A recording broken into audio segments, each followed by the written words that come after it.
नमस्कार. चला अभ्यास करू या यूट्यूब चॅनलमध्ये मी आपलं स्वागत करत आहे. आज आपण अभ्यासाचे 16 संस्कार मालिकेतील 5वा संस्कार मनन पाहणार आहोत. तत्पूर्वी अभ्यासाचे 16 संस्कार मालिकेतील इतर संस्कार पाहण्याकरता आपण चला अभ्यास करू या यूट्यूब चॅनलला व्हिजिट करावे. आपल्याला व्हिडिओ आवडल्यास नक्की लाईक करा, शेअर करा आणि सगळ्यात महत्त्वाचं चला अभ्यास करू या यूट्यूब चॅनल सबस्क्राईब करायला मात्र विसरू नका. आपण जर आजच्या विद्यार्थ्यांचं निरीक्षण केलं, आजचा विद्यार्थी अभ्यास करतोय का? तर हो, तो अभ्यास करतोय, परंतु केलेला अभ्यास परीक्षेमध्ये उतरवण्याकरता कुठेतरी चुकतोय. त्यामुळे होतं काय की आपण विद्यार्थी अभ्यास करतोय, परंतु अभ्यास केलेला परीक्षेत उतरवता न आल्यामुळे त्याला कमी मार्क्स पडतात आणि आपण अभ्यास करतोय पण मार्क्स मिळत नाही, या एका भावनेमुळे विद्यार्थी अभ्यास टाळायला लागतोय. विद्यार्थी अभ्यास करतोय का? तर हो, अभ्यास करतोय. अभ्यास प्रक्रियेतील पहिल्या 3 पायऱ्या, तो वाचन करतोय, तो निरीक्षण करतोय आणि तो श्रवणही करतोय. या 3 पायऱ्या पूर्ण केल्यानंतर येणारी महत्वाची पायरी आहे ती मनन. आजचा विद्यार्थी अभ्यास करतोय, पण सगळ्यात महत्वाची पायरी जी मनन आहे त्या पायरीकडे मात्र तो दुर्लक्ष करतोय. विद्यार्थी मित्रांनो, मनन करणे म्हणजे खरं तर काय, मी तुम्हाला खूप सोप्या भाषेत सांगतो. मनन करणं म्हणजे काय, तर आपण केलेला अभ्यास आठवून पाहणे. म्हणजेच आपण जो अभ्यास करतोय त्या अभ्यासाचं आपल्याला आकलन झालंय का, तो अभ्यास आपल्या लक्षात आलाय का नाही, हे फक्त तपासून पाहणे म्हणजे खरं तर मनन करणे. परंतु आपण विद्यार्थ्यांना जर सांगितलं की अरे बाबा तू मनन करतोस का, त्यांना काहीतरी ते वेगळंच वाटतं. विद्यार्थी मित्रांनो, तसं नाहीये.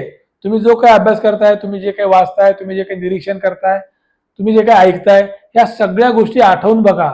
त्या संकल्पना एकदा आठवून बघा की खरंच मला हे समजलंय का नाही समजलंय, मला याचं आकलन झालंय का नाही झालंय.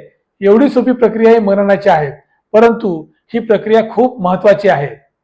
असं म्हणलं जातं की मनन करणं म्हणजे काय, मनन ही आपल्या अभ्यासाची पोचपावती असते.